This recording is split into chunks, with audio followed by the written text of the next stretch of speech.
really ready and excited for my 30s, but there are some changes going on in our skin, in our body, and let's talk what we can do in our 20s, late 20s and 30s to remain the best versions of ourselves. And some of you might think that it's very stupid to be afraid of 30s, it's very stupid to be afraid of aging, to talk about aging and be so concentrated on the beauty, but I'm still a girl and I want to look in the mirror and be proud of myself, and I'm proud of myself when I see the results of the exercises I do on my body, when I see the like health benefits, when I see my skin and my body functioning well from a healthy diet I introduced to myself, and also when I use skincare, I do some beauty procedures, when I see that I really look good, it inspires me, it motivates me to work more on myself, and it really makes me proud of myself. And today we're going to talk about skincare, we're going to talk about healthy food, nutrition and healthy diets, and I'm not talking diet as you will restrict yourself and eat nothing. No, we just want to be talking about nutrition and the exercises. And let's start from skincare. And if you are in your 30s, in your aging era, you certainly need to start some anti-aging ingredients like retinoids, because these are the most researched ones. Retinoids are actually a family of vitamin A derivatives, and there are retinol esters, retinol itself, retinaldehyde, retinoic acid, or you've also heard as tretinoin. Tretinoin is retinoic acid. Retinoids will increase cell turnover, they will strengthen the skin barrier, they will protect collagen from degrading, and they also will decrease the transdermal water loss. And yeah, if you are acne prone, you have adult acne for example, or teen acne, and if you experience the first signs of aging, this is the best friend for you. To increase the effect of retinoids, I would also add some antioxidants like vitamin C, green tea extract, and also coenzyme Q10 and others, whatever you like most. And antioxidants fight free radicals, and by this they protect our body from the oxidative stress, which is amazing. I actually really enjoy using vitamin C by Bala's Choice, and I use it every morning before the sunscreen, and I really like it. It's kind of expensive, but I really like it. I don't know if I will repurchase this, probably yes, but I'm still thinking of getting the one from the Inky list just to compare those two. But I use this every morning and I've been using it for a month already or more. And the third thing you might add to your skincare routine in your 30s is exfoliating acids. And if you haven't used acids before, there are AHAs, alpha-hydroxy acids. They are water soluble and they work by exfoliating the dead skin cells. And there are BHAs like salicylic acid, which is oil soluble, and it will go deep into the pore and clean it. So BHAs are really amazing for those with oily skin, with clogged pores, and also acne prone, because salicylic acid is also anti-inflammatory, and AHAs are actually amazing for everyone. And AHAs are, for example, glycolic, lactic, tartaric acid, and others, whatever you like most again. And one moment here, guys. If you really see a lot of texture in your skin, it might be also a sign of your skin being dehydrated. And if you don't moisturize enough, if you don't hydrate enough your skin, it can become dehydrated and all the processes will kind of slow down and you will see a lot of texture, the roughness of the skin. And this might be a sign that you really need to use some hydrating ingredients like hyaluronic acid, snail mucin, peptides, or just pick up the richer moisturizer and maybe try slugging. And another thing you might want to do in your 30s is to visit aesthetician if you haven't done this before. And I really like such procedures as microneedling. It's when you use the dermapen with microneedles on your skin to create a trauma, and your organism will produce more collagen as a response to this trauma. And yeah, you will remove the signs of aging with this. But yeah, of course, you shouldn't wait such results as you get with Botox, for example, on these lines. So probably, yeah, if you want to fade them completely, you really need to use the Botox. I'm not a fan of Botox. I'm not having Botox injections on myself, but I might consider doing it in my 30s. I don't know. I won't say never. Yeah. I'm not saying I will never get Botox, guys, but for now I'm doing everything possible to avoid Botox. And another procedure I really like is acid peelings. I really like those. They also have anti-aging effect, and also they will make your skin look amazing. It will suffer for it will suffer for some days after the procedure, but after this you will get the glowy, youthful skin, and it's amazing. I really like those. They also are anti-aging, so yeah, I'm doing everything possible to get rid of these lines. These are dynamic wrinkles, guys. These are actually not really from aging, but aging helps. Yeah, so yeah, this comes from. And guys, if you're in your 30s and you still don't use sunscreen, I don't know what you're doing to your skin. I don't know why you're watching this video, because even if you use retinoids, you exfoliate, you use antioxidants, and you go to aesthetician, nothing will help you, because you're still out getting tanned or just getting a sun on your skin, and you will have pigmentation in your 30s. For sure you will get a pigmentation. You might get away without using sunscreen in your 20s, but in your 30s, guys, just use it. And now let's move to exercises, guys. And exercises are actually my pain, but they are really good for your body. And I don't really mean aesthetically, but also in terms of health. They are really necessary, especially starting in your 30s. And I mean, I was really active before I was 25, before my kid was born. I was really into sports. It was easy for me just to go for a run, just to go to the gym, to take my time, to go for yoga, to go for gym classes, swimming, everything I was up for. And I really loved sports. I was very, very fit. I don't know, because I was younger, of course, but when my kid was born, I had a shift in my mind, guys, and now I think that if I have time for myself, like, I need to use it right, I need to rest, not to work. And now I consider exercising like work, like, I don't know. There's been a shift in my head. Yeah, even if I have free time, I don't do sports. I really need to make myself do sports. I really need to make myself exercise, and I'm really researching the benefits of exercising and what will happen to you if you don't exercise in your 30s, in your 40s, in your 50s. And there are really consequences of it, and I'm not talking the weight, and I'm not talking about the fit body and everything, aesthetically beautiful body. And I'm not talking about this, because everybody is beautiful, and if you feel confident in your body, it's great. It's what we all aim for.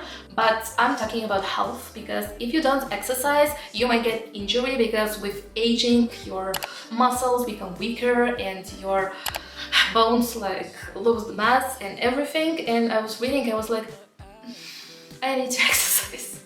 So yeah, in terms of health, you really need to exercise, and in your 30s you also need to add stretching, because your muscles become stiff. And I was doing stretches yesterday, and I was like, oh my god, in my 20s I did yoga, guys. I mean, I haven't done sports in 3 years, and don't get me wrong, I was walking, I was sometimes doing some exercises there and there, but in 3 years I haven't done the consistent routine, the consistent exercise routine.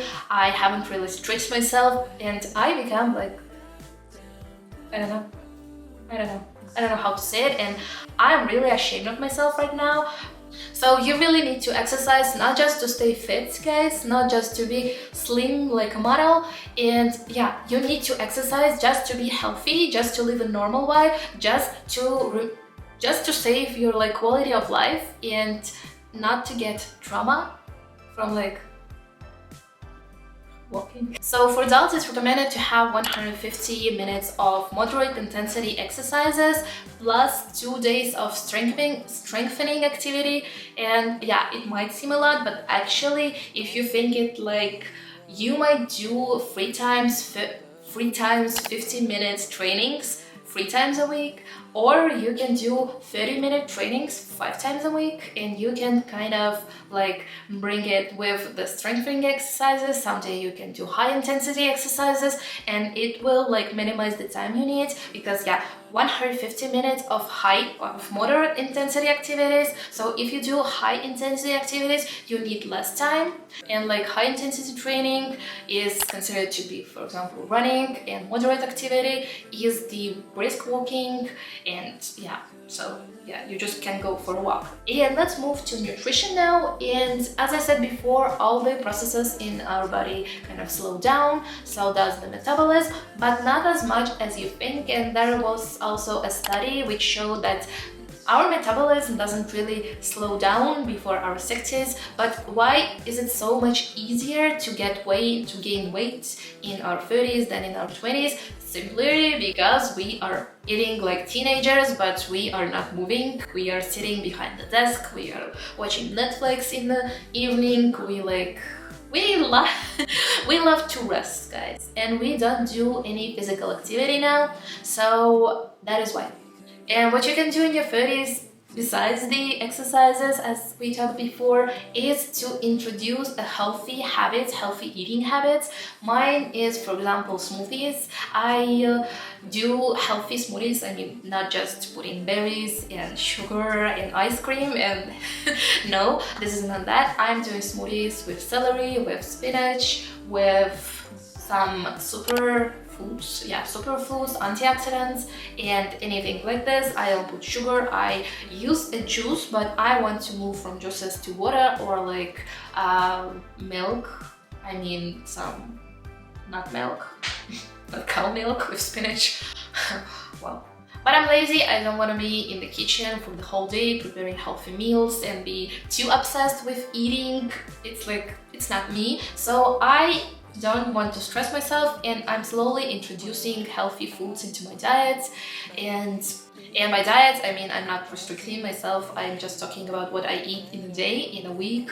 And yeah, I introduce smoothies, and I'm also on the intermittent fasting, and by this I remove the late night snacking. I really used to snack a lot after my kid goes to sleep, and I was like, okay, chips, okay, chocolate, cookies, something, anything, even fruits and nuts. I would snack till I would go to bed. And yeah, there was a lot of snacking, and there was a lot of weight gained because of it, because of late night snacking. There's nothing wrong with snacking, but if you do it every day and if you do a lot of snacking, it's not healthy, guys. And intermittent fasting helped me to get rid of snacking, but still I allow snacking, late night snacking, once a week in Fridays. Yeah, during Fridays we just snack, watching Friends on Netflix, and we eat chips. We would eat everything we want just once a week, not 7 days a week.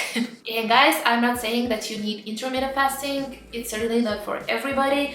If you have some problems with eating, if you have some eating disorder, intermittent fasting is not for you, and you need to really read about it, and you really need to get into it.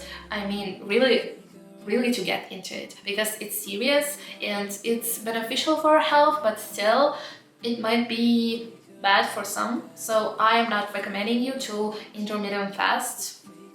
No, I'm not a doctor, I'm not a nutritionist, I'm not recommending you anything. I'm just talking about my experience, and it really helped me to control myself, to control my snacking.